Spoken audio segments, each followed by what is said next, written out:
My name is Ziad Munson, and I am a professor of sociology. Yeah. I'm also currently the chairperson of the sociology and anthropology department, and I have been at Lehigh a long time, and I grew up in northern Minnesota. So Yeah.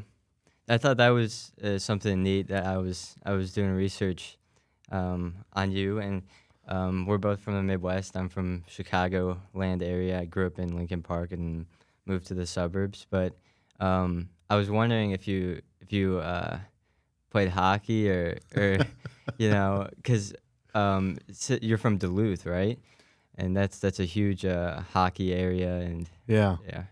I've thought about that a lot because I mean, the answer is no. I mean, I can skate, but I did not play hockey. And I've always attributed it to, I mean, maybe I just wasn't tough enough, but my parents actually lived in Australia for a brief period of time when I was a kid, and Okay. between the ages of 5 and 7. So I came back to northern Minnesota when I was 7 years old. And at least the way I tell the story, by then it was too late to really be developing the skills because the Yeah. hockey players were already, if not hockey players, they were competent skaters. Yeah. And now one story in defense of my theory is that I have nephews who actually started playing hockey pretty seriously in Evanston, just outside of Oh yeah. Chicago, and they were really in the sort of top tier for their age group there, and they moved back to my hometown of Duluth, and they did not find themselves in the top tier of, Yeah. of the teams and the leagues that they were in.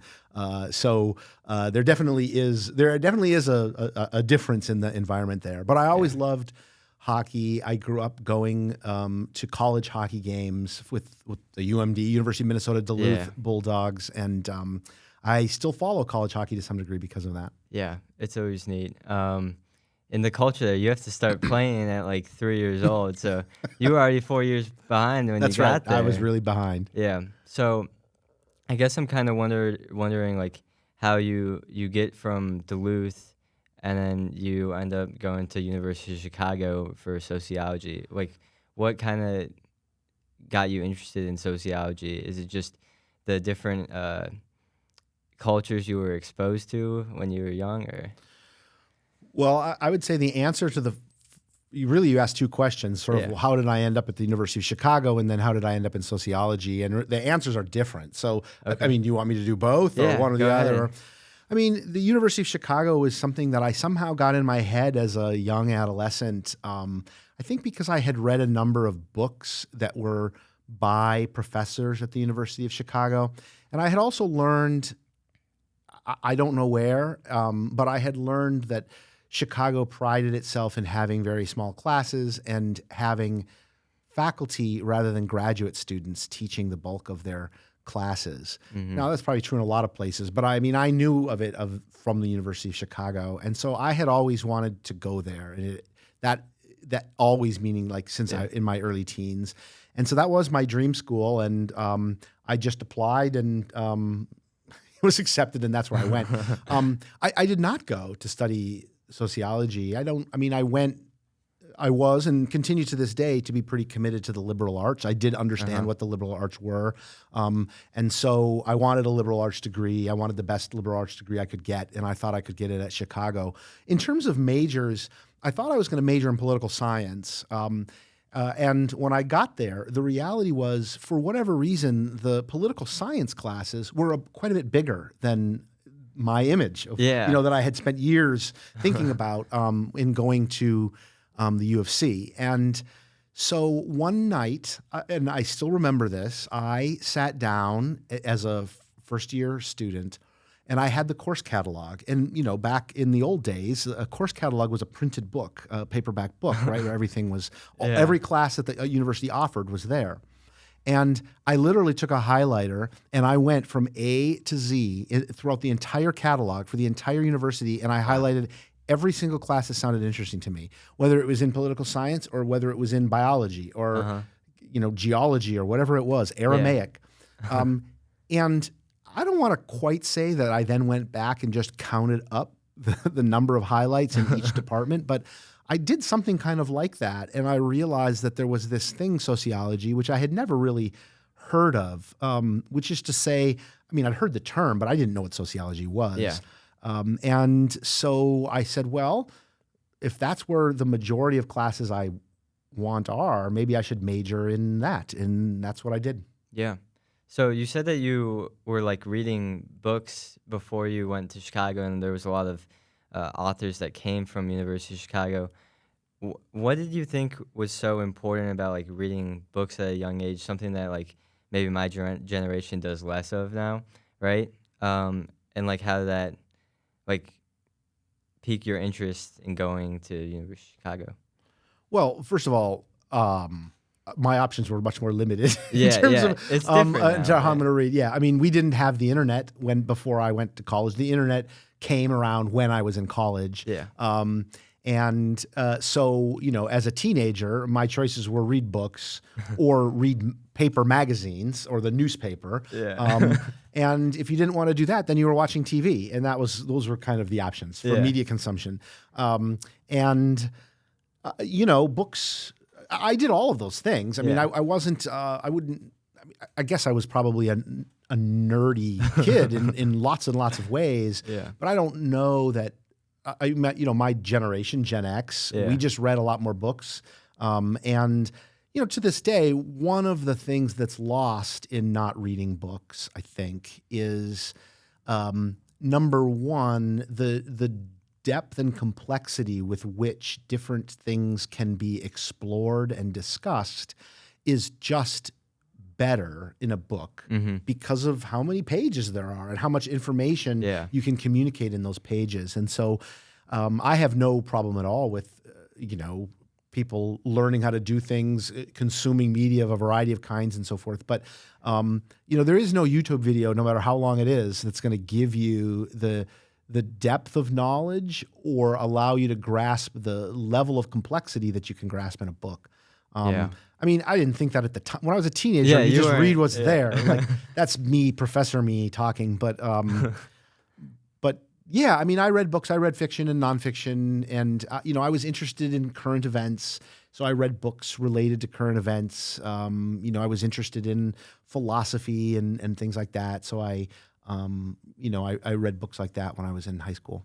Yeah, that's neat. I'm trying to read a little bit of philosophy, but it's so hard because you're used to the landscape of just like consuming like YouTube videos, and then I try to sit down and read some Kant. I started trying to read the Critique of Pure Reason, and it's like, what is going on? So yeah, it's definitely like you feel like you maybe understand more on YouTube, but that's just because I feel like I'm not used to trying to like pick apart everything that people are saying. So Sure. Oh, well, and like there's everything, a skill there. there so, is a skill there, and that skill comes with practice. Yeah. And it's also true that different mediums are better and worse for different kinds of conversations and knowledge. Yeah, for sure. If I wanted to fix a door on my house, I would go to YouTube, right? Yeah, right. Not a book. So how is like we're talking about kind of how things have changed over time. How has your experience like teaching changed over time? So whenever you started teaching to now, are you like assigning different material than you would have, or? I am. I mean, so I'll give you the downside and the upside of that story. So the class that I have taught the longest in my career is a class that I'm teaching right now here at Lehigh called The Social Origins of Terrorism. I developed the original version of that course in the spring of 2002 when I was still a graduate student, and that was just months after the 9/11 attacks. And I've been teaching that class ever since, and it has evolved a lot. But one of the things I can do then is look at the syllabus from 2002 and compare it to what it looks like in 2025. So in 2025, I mean, I don't have my final course evaluations from students yet, but I mean, I have done midterm course evaluations, and I know from experience that the absolute number one suggestion that I will get from students in that class is to reduce the reading load. That's going to be the number one thing. It won't even necessarily be couched in a complaint. It'll be couched in terms of this class would be a lot better, if we could focus more of our time on thinking through a narrower body of text, and that's fine. And I sort of understand the place that that's coming from. At the same time, having taught this class since 2002, one of the things that has really changed in this class is I require dramatically less reading now than I did, 2 decades ago. And it's not just by a little bit. It's a lot. And I'm not going to put a number on it because I'll get the number wrong, but it is many times fewer pages than I assign now. So that's the downside. Yeah. I think students are both busier, and they also perceive themselves as busier than students in the past. There is a greater focus on a variety of sort of parts of student life, when in the past, the 4 years people were in college was really devoted to Just school, college, and classes were the center of that. And so there is less. I mean, I would say overall, the class that I teach today has less content in it, and you learn less from it than you did 2 decades ago. That's the downside. The upside is that because we have many more avenues of communication today than we did then, I have adopted a lot more different kinds of things, right? So this class now, we use documentary film. We have podcasts, right? We have YouTube videos and video shorts and so forth. And those things do communicate and reach students in ways that, books and articles and just text can't. And so in that way, it's a better course. It's a more well-rounded course. It draws in a more varied kind of students. And so it's not all bad, but that's definitely how things have changed in the course of teaching, at least through one example. Yeah. Do you feel like it's been harder to like keep your class engaged in like discussion, or I mean I feel like it has to be with like phones now, right? So it is. I don't allow phones in my classes anymore. Yeah. And I have one of the most common compliments I receive from students about my classes is precisely this, right? Students seem to go out of their way to say, hey, it was a real bummer to not be able to use electronics in class for the first 3 weeks. And then I realized, holy smokes, the discussion is so much better. And it's not just me, but everyone else is better. And because everyone else is better, I can be better. So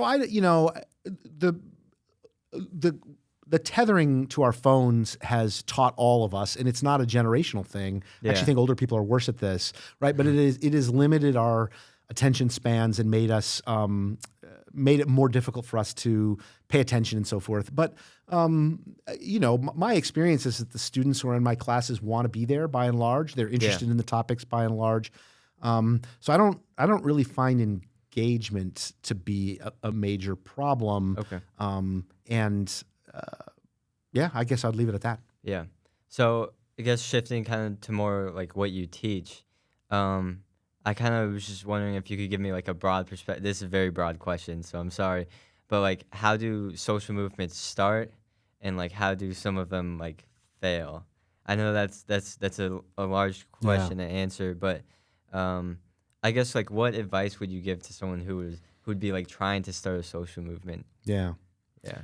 Great question. Can I take a step back and just sort of say where I come in on social movements? I mean, I'm in the field of sociology. Yeah. My specialty is social movements. And social movements is an interdisciplinary field that really consists mainly of political scientists and sociologists, but it has a variety of other social scientists in it, historians, economists, and the like. Yeah.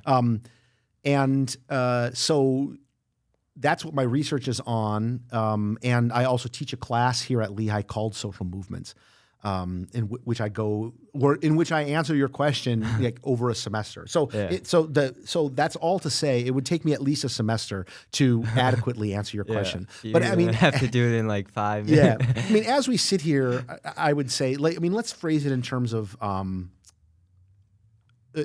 like advice to give to students. I mean, the TLDR version is start now, don't wait, right? And organize people. Those would be my 2 things. And the reason I say that is that we have a sense in our culture that that movements happen spontaneously, because the story of movements is told as one of spontaneity. And that is true even of the way in which movements tell their own story. So probably the best example, the example that the most people know in our culture today, is the story of the civil rights movement and the story of a woman named Rosa Parks, who was on a segregated bus in the South and was sitting in a whites-only section of the bus, Yeah. and was told to go back to the black section of the bus and refused to give up her seat because she was tired.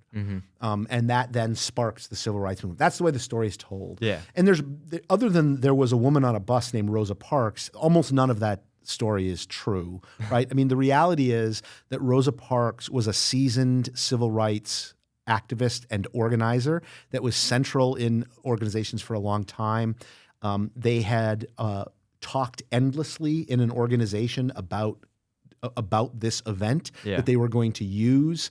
And so she did it quite deliberately, knowing that she would be arrested. And it was part of a larger strategy, a part of a larger campaign on how to eliminate segregation in the United States. So, and the reason that understanding the reality of that story is important to my advice on how to start a social movement today is, I think it's easy in our culture to think that you just wait around till something happens to you. And social movements work because people stand up and proactively act. In our culture, all of the sort of cultural icons of activists are chosen, right? So if you think about the Harry Potter character in the Harry Potter series, right? I mean, he's chosen, right? He literally gets a lightning bolt on his forehead. And maybe I'm dating myself by referencing Harry Potter, but I think that there's lots of stories that are like this. But the reality is that change happens when people, stand up even when they don't think that they're the right person, right? They don't wait for the right time. They don't wait for the right moment. They do it despite their flaws, despite they're not the best person for it, and they do it despite the fact that it's not not at the right time. But then the other piece is that they need to get together with others. We also have a sense that people just act on their own can make a difference. And in the sense that people acting on their own to bring others in can make a difference, that's true. But really, movements are all about collectivities, and the complexity of the needs and the scope of the obstacles to social movements requires organizations that have multiple people that can put their heads together, that can pool their resources, can pool their energy, can help each other. That level of organization is necessary to really accomplish meaningful goals. So start now and organize would be my two ways to give advice. Yeah, it's good advice. I liked the path you took me down. I got a little history lesson. So which one do you think is more, like, do you think the initiative part or the organizing part is more difficult for a lot of people? I think now with, social media, probably organizing isn't too difficult, but I think initiative for a lot of people in like the current climate is difficult. Yeah, that's a great question. And I think that's a question where you probably could get different perspectives. My own sense is that maybe organizing at the very beginning isn't too tough, but there's a real hump you need to get over after you've had a few of your friends who are interested, come to a couple of meetings, and then the question is, what do you do next? How do you scale it? How do you start bringing in people you don't know? How do you start bringing in new people? How do you continue to get people to come? Because it's easy to get someone to come to 1 or 2 meetings. It's harder to get those same people to come to meeting 7. And, you don't want to narrowcast. You want a broad enough coalition so that maybe people have differences of opinion and different points of view. Well, differences of opinion and different points of view introduce potential for conflict. And that then becomes a barrier to organization. So I think it is actually hard. I think organization is hard work. It's one of the reasons that movements fail, despite the fact that they have, a really clear ideology or a really clear set of goals that are good goals that everyone agrees on. But organizing is a slog, and you need to marry your idealism with that slog in order to make a difference. Okay. And then would you say that all of the successful movements have done this well between you mentioned civil rights, and I know that you've studied the pro-life movements. Are these like common things that happen where the organization went extremely like seamlessly? Hmm. Well, almost by definition, yes, right? Like any movement that any of us have heard of Mm-hmm. has been at least successful enough that we've heard of them because there are people there who have married a sort of do it now mentality with some sort of some organization building. Movements are comprised of multiple organizations. Yeah. And so like even one organization isn't enough. And within the civil rights movement or in today's pro-life movement in the US, there are different movements that come and go because they do this more or less well. But yes, I would say that those same elements are some of the base units that help account for success. Yeah, neat. Where does so you wrote a book on pro-life or just abortion politics in general. How do you manage to write it's an objective book more or less? How do you separate your views from? Yeah, that's a great question. I don't think it's possible to completely separate your own views Yeah. from what you're writing. We're all influenced by our histories and our biographies and our points of view. One of the things that my training, I have a PhD in sociology, and part of the social science training that I receive is sort of strategies to minimize that, to minimize that influence. And also just the mere awareness that you can minimize but never eliminate it is itself a helpful tool in when you write something, being able to go back and sit through and say, okay, so is this really based on the evidence, right? On the data that I have? I would say that my views on issues like this influence the questions I ask far more than the answers than I give, and that those answers are driven by collecting the data, analyzing the data, and seeing what we see. So that can be difficult. I've actually found it more difficult not in doing the research or writing up the results, but actually talking about it with other people. Because people talk to me from a particular point of view on a controversial issue like abortion, and what they're really trying to elicit from me is things they can use to help their side, right? That's fine. It's human nature, and in some cases, I want to help. But at the same time, for me, when I'm in that research mode, what comes first is the data and what the data says. And even if that's bad news for one particular perspective or another, my own view is it's better to have a clear-eyed view of that bad news now, so you can address it from a particular point of view, than it is to pretend the news is otherwise. And so that's really how I've gone about it throughout my career. Yeah, and then is most of how you're gathering evidence that's usually from academic papers and stuff like that, because right now we have a problem where people are questioning the news. They're getting a lot of their news from influencers. How do you feel about that situation? Yeah. So when I'm talking about data as a sociologist, as a political sociologist, I'm actually talking about collecting the information directly myself. So I'm certainly not relying on the media, but I'm not even relying on academic papers. Right. The academic papers I would use, we would call a literature review, and that is to kind of set up the research.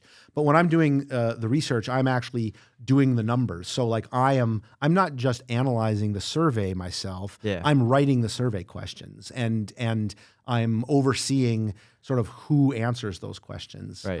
Now, my own work, I've done a lot of comparative historical analysis, in which case I'm using historical documents, recognizing that they're not objective, but that they are artifacts of our history. But then I also do a lot of long-form qualitative interviewing, which means I sit down with a person and I don't necessarily have a list of 20 specific questions to ask them, but instead I have topics I want to cover. And I have a conversation with them of 1, 2, 3 or more hours. Then I transcribe that. I code it. I have computer software that helps me code it. The computer software does not. I don't use AI to code it.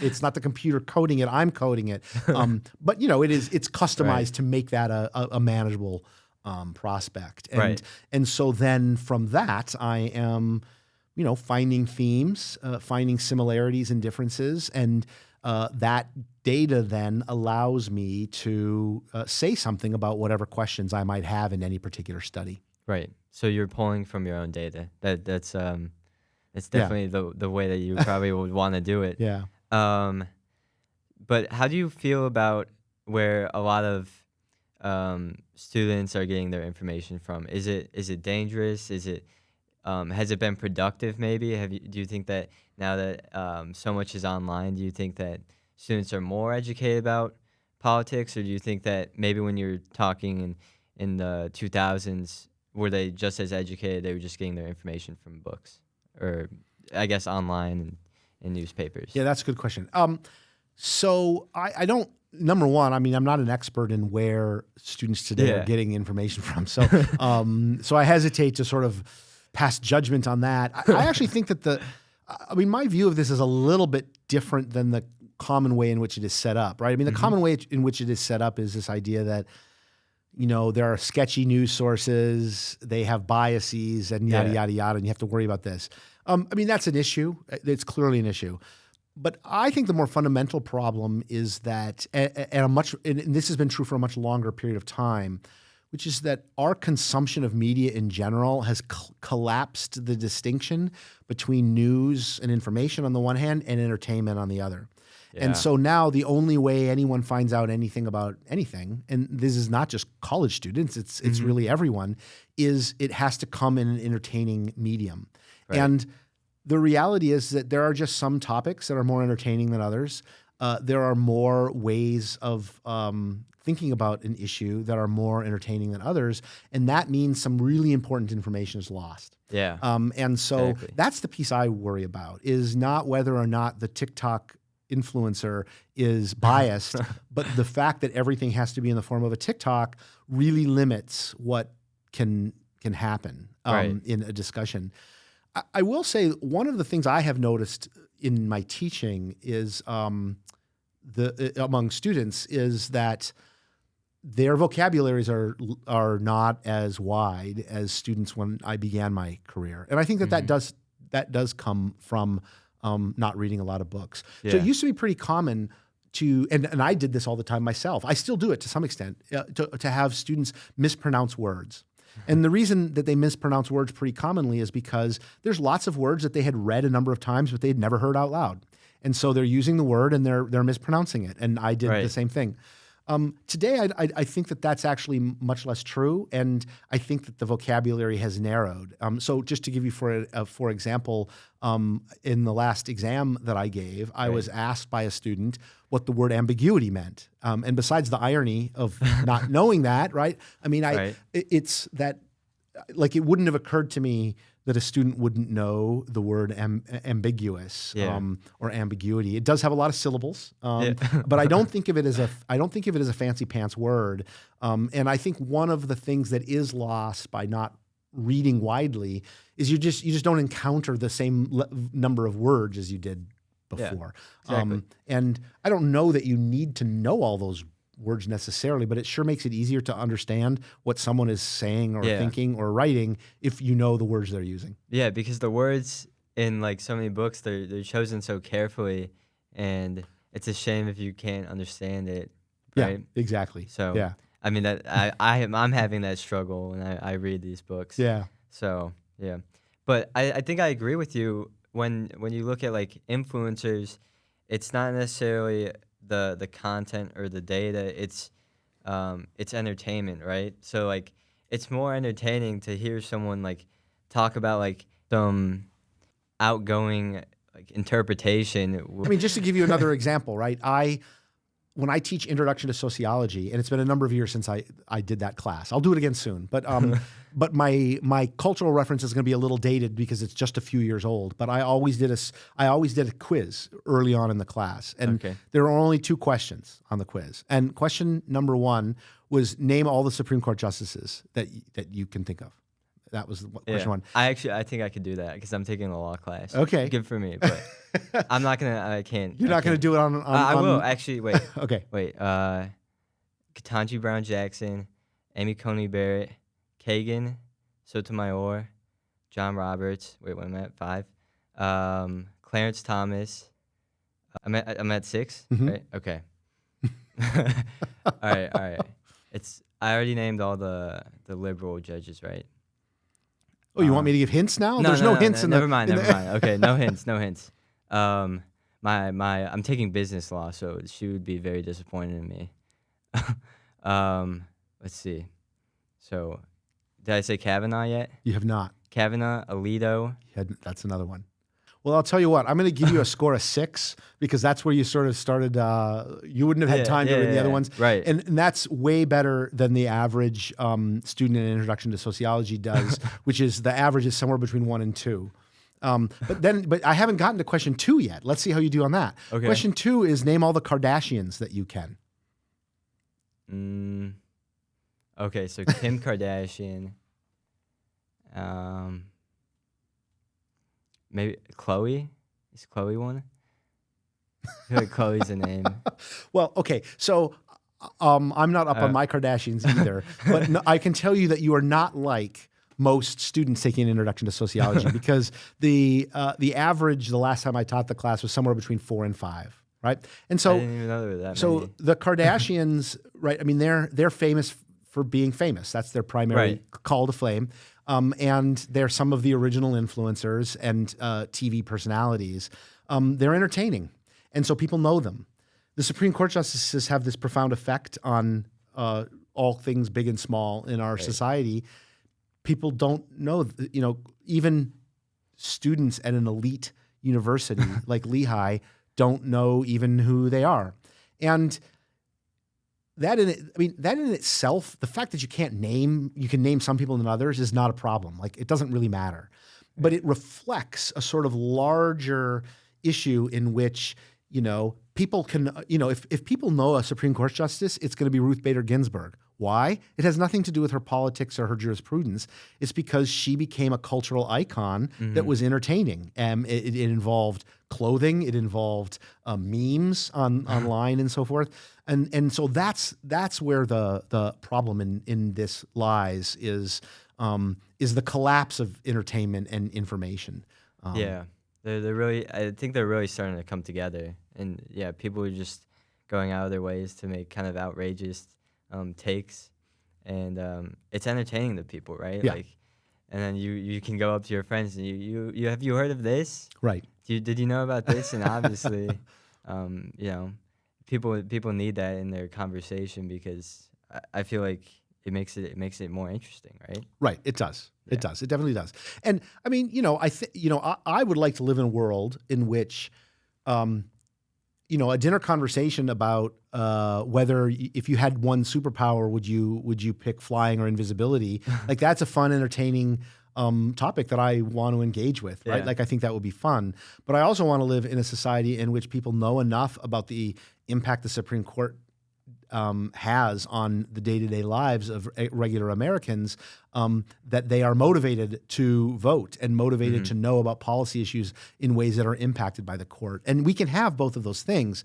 And that's the danger of the way in which information has been collapsed into entertainment. It's not that entertainment is naughty or wrong or that people shouldn't be entertained. It's that we want to be able to understand when we're being entertained and have that be as a separate thing from when we're collecting information about the world. Yeah.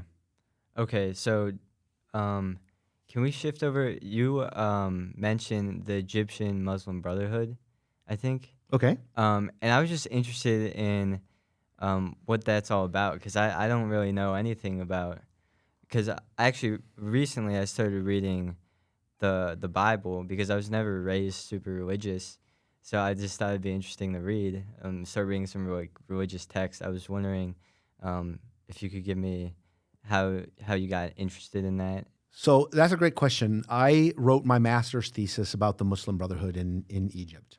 And I chose that because as a social movement scholar, I was at the time interested in activism in the Middle East. And the Muslim Brotherhood is really the start and the spine of the movement that overthrows colonialism and the monarchy in Egypt.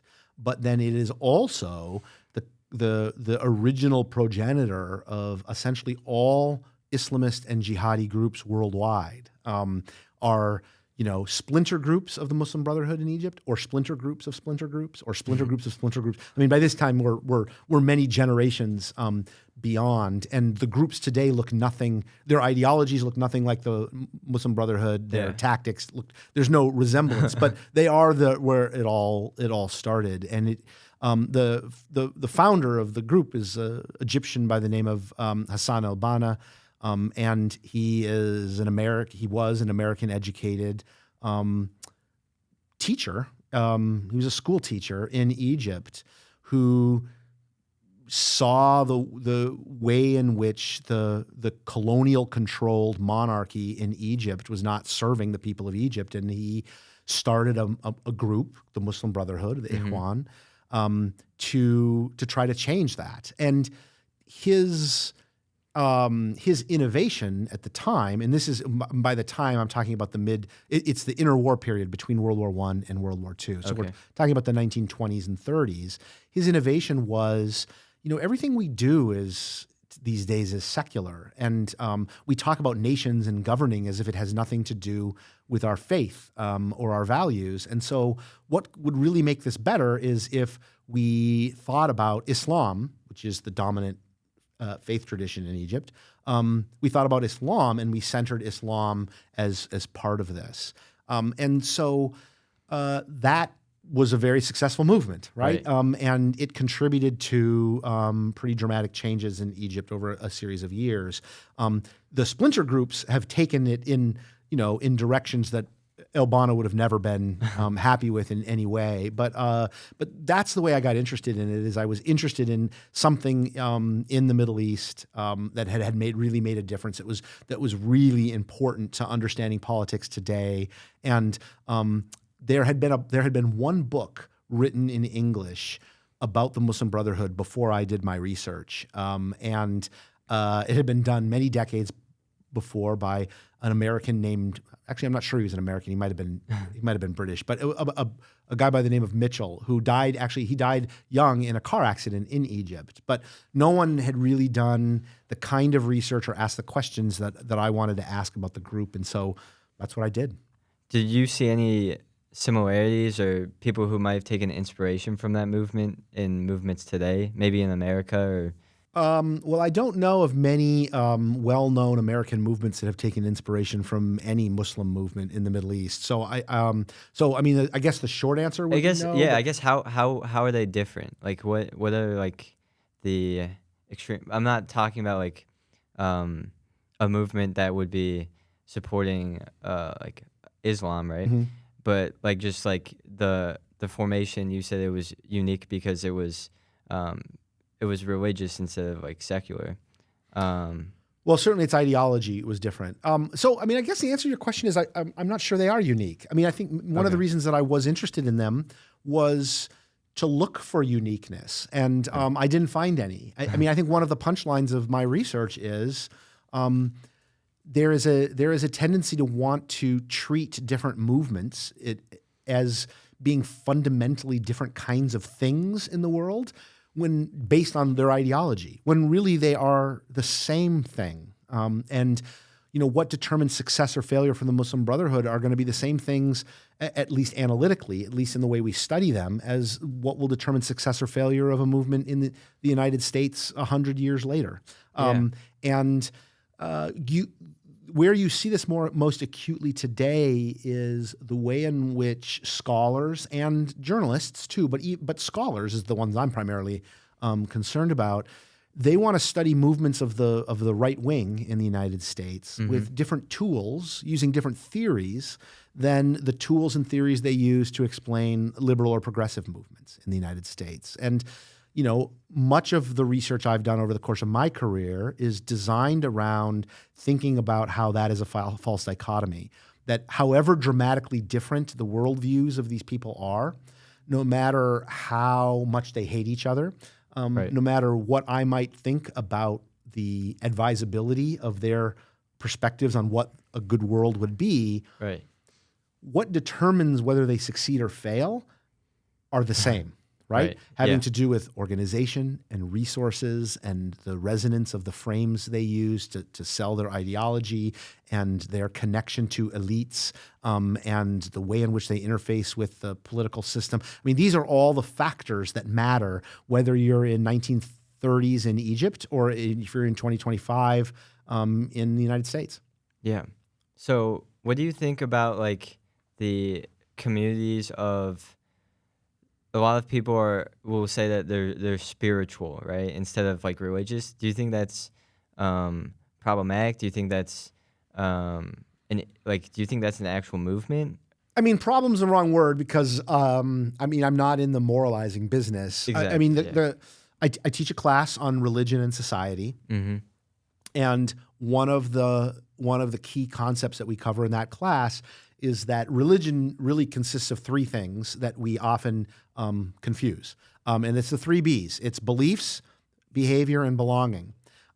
So beliefs are like what you say you believe about the world. I believe in God, or Mm-hmm. I don't believe in God, but I'm spiritual. Whatever it is that you say is your beliefs. Behavior is what you actually do. And the primary way in which we think about this, at least in the Christian tradition, is: do you attend church? Do you attend fellowship? Do you attend ministries? Like, Right. do you do these things? Do you participate? Are you there? But there's a lot of other ways you can behave as well. Yeah. And then belong is the third B, and that is sort of who you identify as. Like, who are your people Right. and your community? And all three of those are important. And the trick to understanding the role that religion plays in society is to recognize that while all three of those are components of religion, they actually, all three of them have different influences on our lives, right? Right. So just let me give you a for example of about two examples from research that I haven't done, but that other people have done. Yeah. I mean, one, to go back to this class that I'm teaching on terrorism and your earlier questions about the Muslim Brotherhood, a number of studies have been done about how religious people vary in their support for suicide bombing, for suicide attacks. And it turns out that it doesn't actually matter what religion you are, and it doesn't actually matter how devout you are to determining whether you support suicide attacks or not. But what does matter is if you're a regular churchgoer. So people who who go to, because it's not just Christians, but if you go to a house of worship regularly, people who go frequently are more likely, in the United States and elsewhere, they are more likely to express support for suicide bombing than people who don't go to religious services regularly, net of all other factors. But if you ask questions about how devout a person is, that has no impact, right? So that's why we have to separate beliefs and behavior, because in this case, behavior matters, beliefs don't. Right. But I'll give you another Wow. example. Yeah, and a little bit more complicated example. I'm interested in movements, and one of the movements that has been extraordinarily influential in our lives today is the MAGA movement in the United States. And so if you ask the question, what kinds of, like, in what ways does religion influence people's support for the MAGA movement? It's actually the opposite. So people who express a strong identification with being a Christian, and in this particular research, it's kind of a combination of beliefs and, but it's more like belonging, right? Your sense of identity. Belonging, yeah. This has a very strong influence. People who really, really identify as Christians and say that that's important to who they are much more likely to be supporters of the MAGA movement than those who don't. Right. But those who attend church regularly are not, net of other variables, more likely to support the MAGA movement, right? Right. And I mean, there are sociological explanations for this, but the point is, religion's a pretty complex topic, and religion itself has a lot of different components, and the influence that it has on issues like social movements and activism can vary on the basis of those different pieces of religion. Okay. I'm wondering why you think that younger people have identified less frequently with religion recently. I mean, maybe I've heard reports that maybe it's been coming back up, but for a long time it had been decreasing. I was wondering if you thought anything of it. Well, and I realize maybe I didn't fully answer your question, or I didn't focus on the issue of spirituality. But Yeah. I mean, I think the reason is, like, in my mind, that is a belief that people can have, just like Yeah. any other belief, that Right. typically does not come with either belonging or behavior, Yeah, right? yeah. Which is fine. But then my answer would be, well, the impact that it has is the kinds of things that belief affects probably matter, but then it doesn't have any behavior or belonging component. Yeah, right. So I mean, in terms of in the sociology of religion, what we call this phenomenon the rise of the nuns. And by nuns, we don't mean N-U-N nuns. We mean N-O-N-E. And the reason is because on a survey, when you ask people, what religious tradition do you identify with? One of the answers is none. And as Yeah. you said, there has been in recent years a fairly substantial increase in the number of Americans who check none. So we call it the rise of the nuns. So the first thing is to put it in historical perspective, right? Right. We have this view that the U.S., throughout U.S. history, we've gotten sort of forever more secular. And that actually is not true. And so when I began my career, the first thing I had to do in my sociology of religion classes was talk about how actually America is a more religious place today than it has been in a century. And I would show them graphs of religious attendance, right, which Right. shows a steady increase from the 1940s through the 50s, the 60s, the 70s, the 80s, the 90s.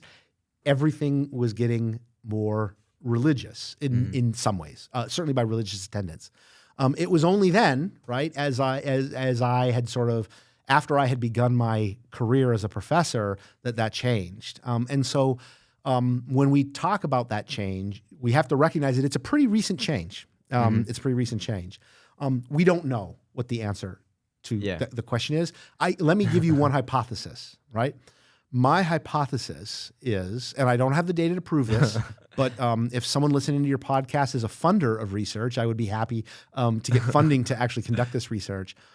My hypothesis is that you had a steady increase in religiosity in the United States, but you also had an injection of religiosity into our politics that really started in the 1980s. Yeah. And there's lots and lots of commentators that you can find who will bemoan how this has ruined our politics. But I think that the other thing that it has done is it actually ruined religion in a lot of ways. That religious faith was dirtied, sullied, that it lost the role it played in people's lives as it became just another set of political ideas.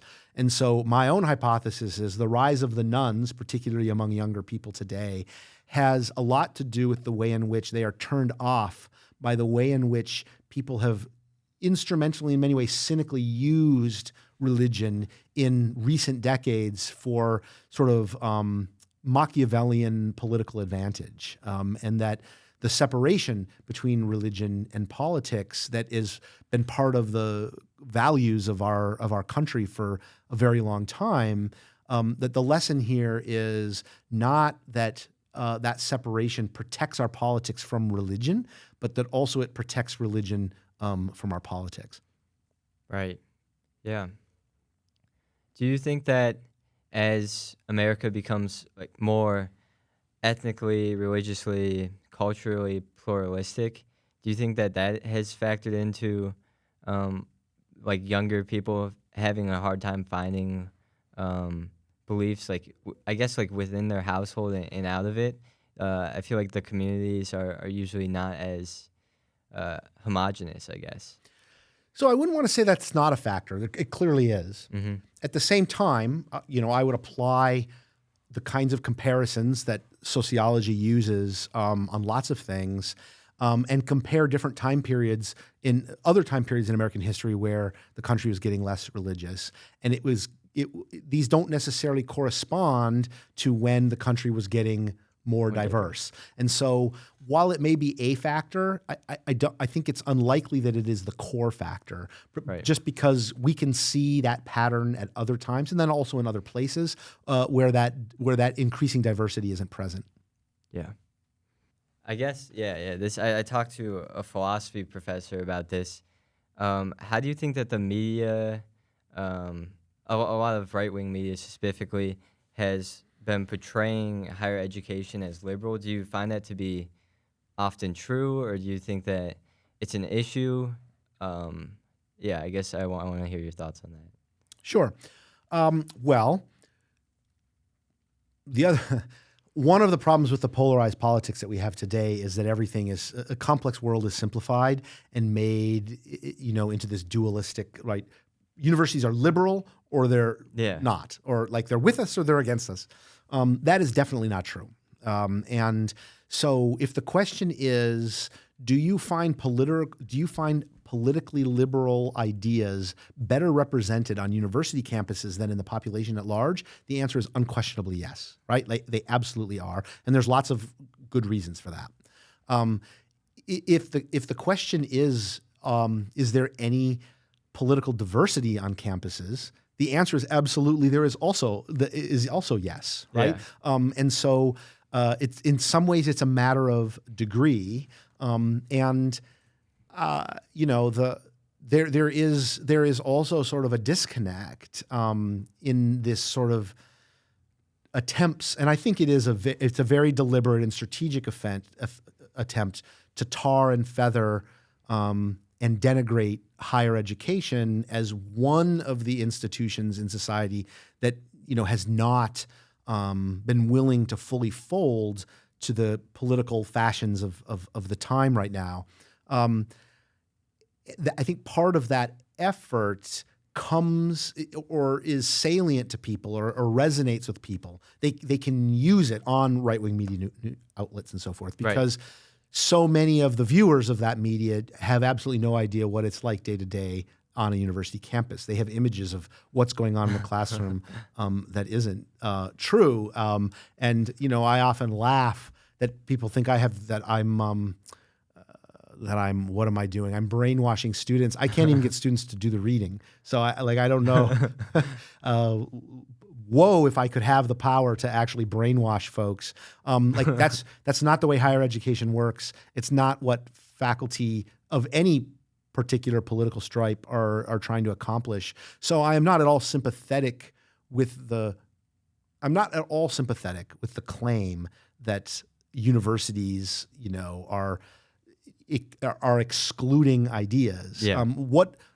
Universities are requiring critical thinking and careful debate and looking for logical inconsistencies and holes, denying false equivalencies and other matters of logic. And this is where, I would probably defer to a colleague of mine in philosophy to describe more articulately than me.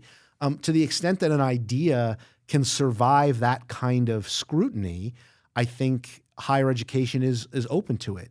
It is certainly true that there are some beliefs that people have on both the left and the right in politics today that can't hold up to that scrutiny. And therefore, I'm not particularly saddened that they're not well represented on college campuses. I don't think that we should have a quota system for incorporating bad ideas at the university level. This is a place, it is the place in society that really has been established to really vigorously debate ideas. And so the debates, those ideas have to be able to stand up to that kind of rigor. Yeah. Where does political polarization fall into the equation of social movements? We talked about it a little bit earlier with how the media has kind of worked in entertainment versus actual content data. Yeah, have you seen any social movements that have kind of prospered off of the new climate of social media? Yes. Some movements have done it very well. Let me use a slightly different language than you used, because to answer your question, I think what I would be thinking about is this is a question about the way in which movements interface with our political institutions. And our political institutions in the United States are set up in a two-party system. So there are only two dominant parties, and that's been true for much of our history. Movements before, in the years since the Civil War, our parties have typically not been ideologically polarized in the way they are now. And what that means is that movements, which always have a particular ideological goal, were not tied super tightly to one political party or another. The civil rights movement did not. The civil rights movement is not a was not a democratic movement, right? And at the beginning, the pro-life movement was not a Republican movement. In fact, the pro-life movement, the early activists in the pro-life movement in the United States were far more likely to be Democrats than they were Republicans. Wow. And the reason is because the parties were much less ideological, or at least less ideologically polarized. They were bigger tents that were electoral coalitions for winning elections and wielding power. They were not teams in which people's identities were closely attached, Right. in the way that they are today. So a polarized environment offers both opportunities and obstacles for movements. The problem for a movement in a polarized, well, the opportunity that a polarized world, a political world, leads to a movement is that if you can get on the inside of a particular political party, suddenly you have half the country on your side. Exactly. But that is the flip side of that same coin is, in a polarized world, the best you can ever do is half the people on your side, because no matter what side you pick, the other side is going to dismiss your cause. Yeah. Because social movements are not, political parties are coalitions set up to win elections and wield power. Social movement, that's not what a social movement is, right? A social movement is a set of people and organizations that have a particular vision of how to improve the world and want to enact that vision. That's a different project, and different movement strategists have done a better or a worse job at navigating the increasingly polarized parties that we have. I mean, the gun rights movement has been extraordinarily successful. I struggle to think in history of a movement in our history that has wielded as much power in our politics with a political position that is as least popular as it is in our politics, right? Right. The overwhelming majority of Americans do not support the ideology of the gun rights movement, and that's just a straight up fact. Yeah. It doesn't matter what your own position is on the issue. And there's very, very few social movements, certainly no social movements, that have the power that the gun rights movement does, for which that is true. Either political opinion is much more divided, right, or it moves back and forth much more. So they have been very successful. Like that, they're a great example of a movement that has really benefited by hitching their star to one particular party. Right. But in fairness, that movement didn't start that way, right? I mean, that has evolved over time, because the gun rights movement is much older than our polarized times. I mean, the gun rights movement dates back to the 70s. And in many ways, its ideological orientation has actually flipped in interesting ways. So, so movements and parties are different things, and how they interface kind of depends both on movement strategy, but also sort of where the parties are at one point or another. I mean, I didn't probably start learning about politics until maybe 2016 or so. And I can't remember a time where almost every single issue the two parties differed on something. I guess what you were trying to say is it wasn't always like that. It was the culture, the population could agree on a couple of issues and would have small differences. Yes and no. I mean, so when I say polarized, so number one, parties have platforms, and so they always lay out what what their positions are. I think that they have more positions on more different topics now than they used to in the past, although I'd be happy to have a historian correct me on that. I mean, I'm just talking out loud, and maybe that's wrong, but that's certainly my sense. But the difference is the sort of centrality of those things, right? So, for example, abortion was already a controversial issue in the U.S. long before it became partisan. So the advantage to the pro-life movement, right, is that they are lobbying both Republicans and Democrats, and they can put together bills that will be supported, or new laws that are supported by both Democrats and Republicans. Um, but that's not the way politics works anymore, right? Like our Congress has more or less rendered itself like a non-factor Yeah. in sort of proactive policy or lawmaking, and so it's not necessarily that people didn't believe things in the past and they Yeah. believe things now.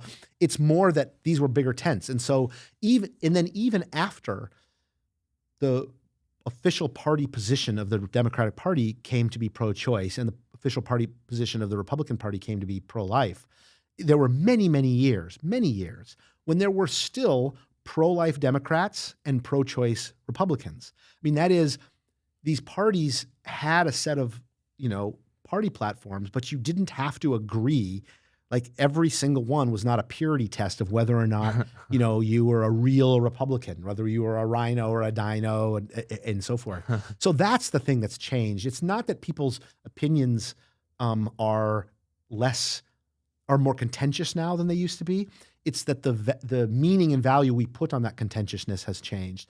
I mean, I guess the other thing that I would point out in answer to your question is it is true that people, by which I mean ordinary Americans, are becoming increasingly polarized. But that's actually a very, very recent thing. For many years, even as our parties polarized, even as Congress polarized, people's actual beliefs about issues, I mean, we've already mentioned gun rights, abortion, throw in women's rights, environmental movement, and I mean, on any one of these issues, the public opinion was much more in the middle than the polarization at the level of political elites would suggest. And that's actually still true, right? I mean, Americans are far less polarized than Congress is.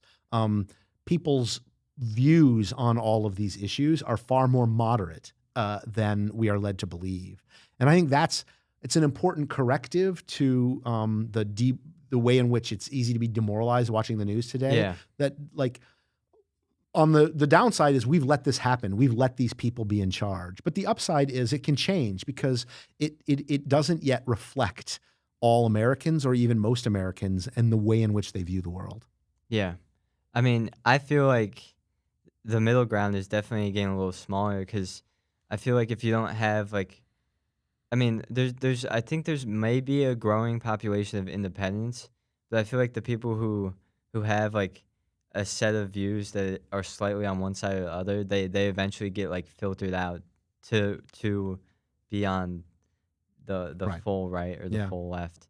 I think that's just probably a product of media, and Yeah, I mean, people have lost the notion that politics is the art of the possible. Politics are pragmatic, and if you and I are making political decisions, if you are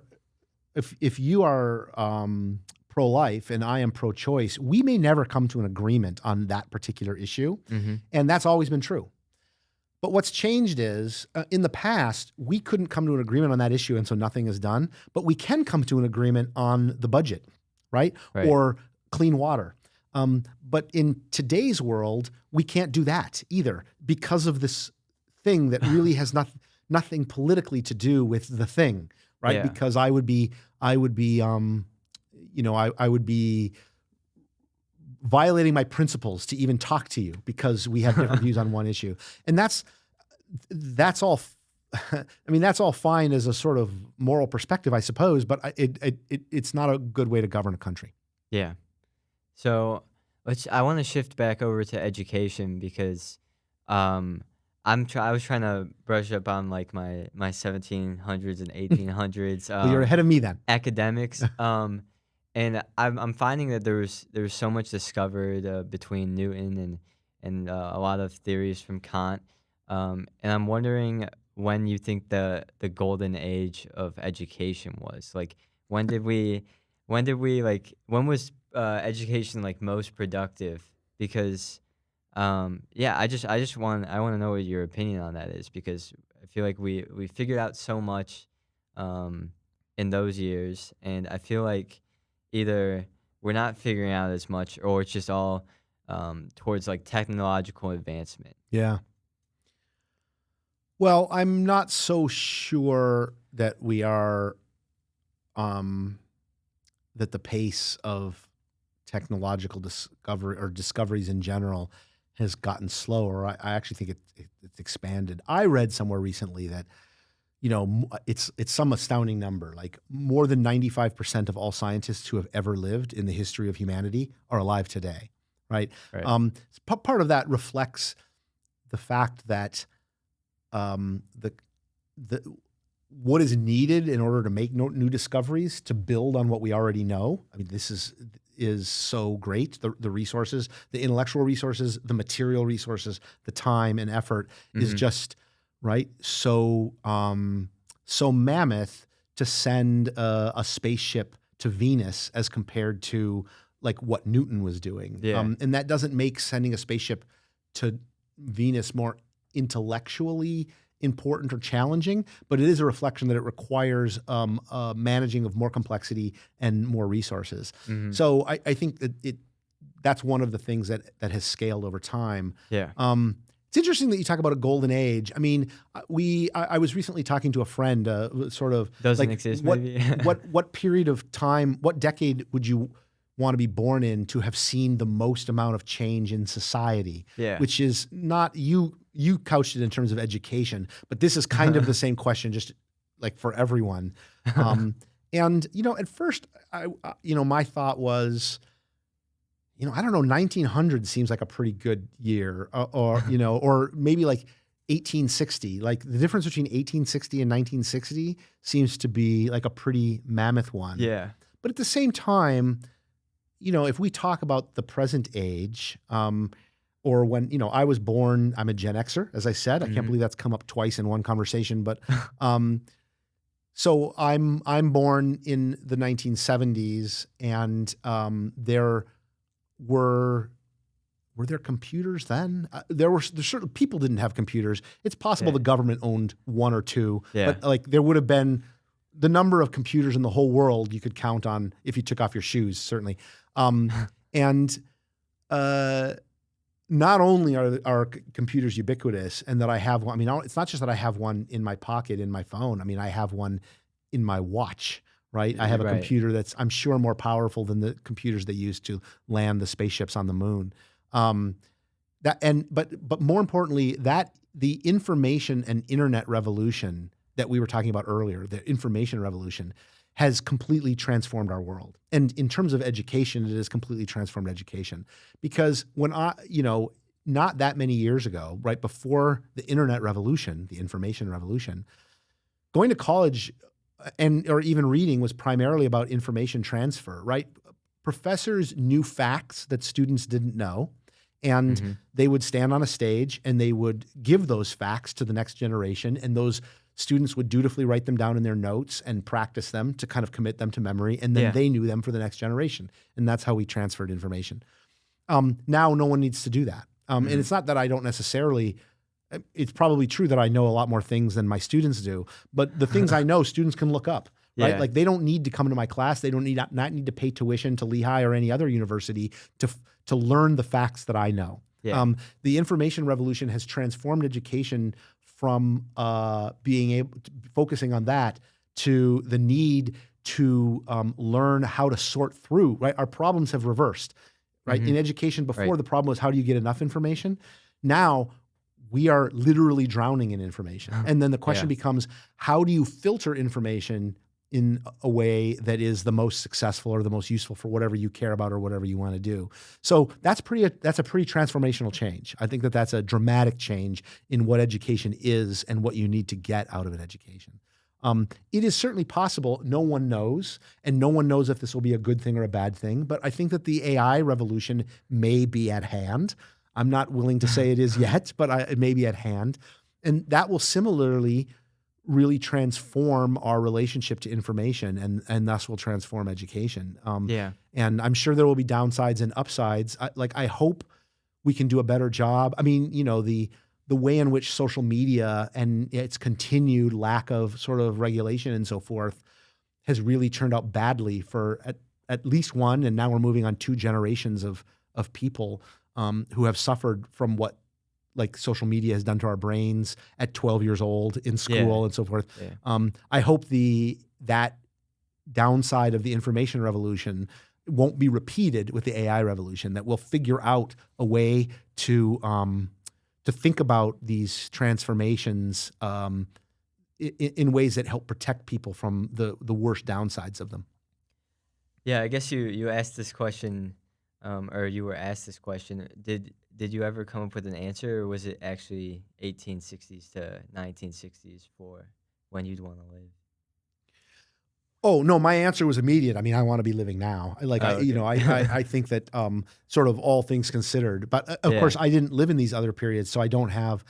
Going back to your earlier question about perspective and bias, not really bias, but like it's hard for me to gauge. It's hard for me to compare eras in which I have actually lived with eras that I have not actually lived Yeah. because my relationship to them is so dramatically different. My knowledge of Yeah. them is so dramatically different. So I'm not actually sure. What's fun about the question is I think that there's lots of good answers. Yeah. Yeah, you can't really go wrong, I Yeah. think. I mean, I actually don't know what's going on in like 600, but I'm sure it's Yeah. it's an interesting time. I think it depends a whole lot on where you live in the world. Yeah, where you are is important there. I guess so. A question that I wanted to ask you before you left is what is the state of a sociology professor today, and what do you get out of a sociology degree that maybe you can't get from studying philosophy or the other social sciences? Yeah, that's a great question. But it's you did this to me again. You asked two different questions. I mean, the question of what it is to be a sociology professor is dramatically different than I want to keep what your you might options as a open. major. Maybe you don't want to answer. I mean, one. yeah, I'll answer the more student-centered question. I mean, so fundamentally, I value the liberal arts. And so what I seek to do when I'm interacting with students is give them a liberal arts education and a liberal arts experience. That's not really principally about sociology. I mean, I think sociology needs to be in the mix, but I think philosophy needs to be in the mix as well. I think physics and chemistry need to be in the mix. And one of the things that I didn't know when I was in college, didn't realize when I was in college, but have since, not a week has gone by in my life when I have not consciously recognized that, whoa, the fact that I actually have a pretty good grounding in science and a pretty good grounding in the humanities and a pretty good grounding in the social sciences and a pretty good grounding in the arts from a liberal arts degree really makes a difference in my life. It really makes a difference in my adaptability, in my happiness, the things I can enjoy, the number of people I can interact with on a meaningful level, and whether or not that's for friends or professionally and so forth. Because if you know nothing about science, it's really hard to get around in the world. If you know nothing about the arts, it's actually really hard to get around in the world. So, so part of me resists the pitting of majors against one another, because what I think the most valuable thing that comes out of a Lehigh degree is a liberal arts degree, and it doesn't actually matter very much what your major is. Right. From a practical standpoint, I would say that no one, after your first job, no one will ever ask you what your major is unless they do a podcast with a student many decades later. So that's number one. Number two, the thing that's really fantastic about sociology is that it is a door opener and not a door closer. Our majors often find that difficult because they live and are friends with people who have many other majors. And a lot of those majors actually close doors. And it can subjectively feel good because it leads to less anxiety. Like if you know what kind of job you're going to have out of college, like really early in the process, there is some psychic benefit to that. And I'm afraid to say it, sociology majors typically don't have that psychic benefit because no doors have been closed. If you major in real estate studies here at Lehigh, which is a major, not in the College of Arts and Sciences, but in the business college, you have a fairly clear-eyed view of what your employment trajectory might be based on that degree. That is not true of sociology. So that's number one. And I sort of, I coined it in terms of the downside, but the upside is if you major in sociology, you are going to be a fantastic real estate agent if that's what you want to be. Yeah, that's true. Right? Like the doors are open to you. One of the things that I thought I might want to do with my sociology degree, instead of being a professor, I was thinking, leaving graduate school, that I would use my PhD in sociology to do jury consulting in the law. And at the time, almost all jury consultants were psychologists, and they have some specialized training that's very helpful. My view was, and my view continues to be, sociology offers some other specialized training that is at least as helpful, maybe even more helpful than psychology. And why is that? I think that sociology is one of the broadest fields in the social sciences. We do not have a specific object of study. Instead, we have multiple ways of knowing, and we teach those. I think that the other thing about sociology is that it is much more agnostic as to method than other social sciences. So we are not just doing surveys. We are not just doing ethnography. We are not just doing closed interviews. We are also doing open interviews. We are not just doing comparative historical analysis. We're actually doing all and valuing all of them. And there are lots of different ways to collect data, all of which have their place. And I think that knowledge makes people better citizens as sociology majors, but it also means that they think of new ways of doing things in whatever career they go into, and that helps them succeed, right? Yeah, it helps them rise to the top, to be noticed, and so forth. And they also learn how to learn. And that's not unique to sociology, but I do think some majors do it better than others. For sure. And I would say that sociology is in the category of majors here at Lehigh that do that particularly well.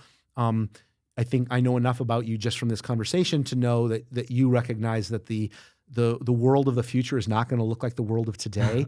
And going to college for a job of today is not really a long-term strategy, because the jobs of tomorrow will be different kinds of jobs that we don't really know how to teach yet. And so what we need to teach is adaptability. We need to give people a broad basis to draw on, so they have the faculties and the knowledge base and the experiences and the habits of mind that will make them thought leaders and so forth in whatever pursuits they devote their lives to in the future.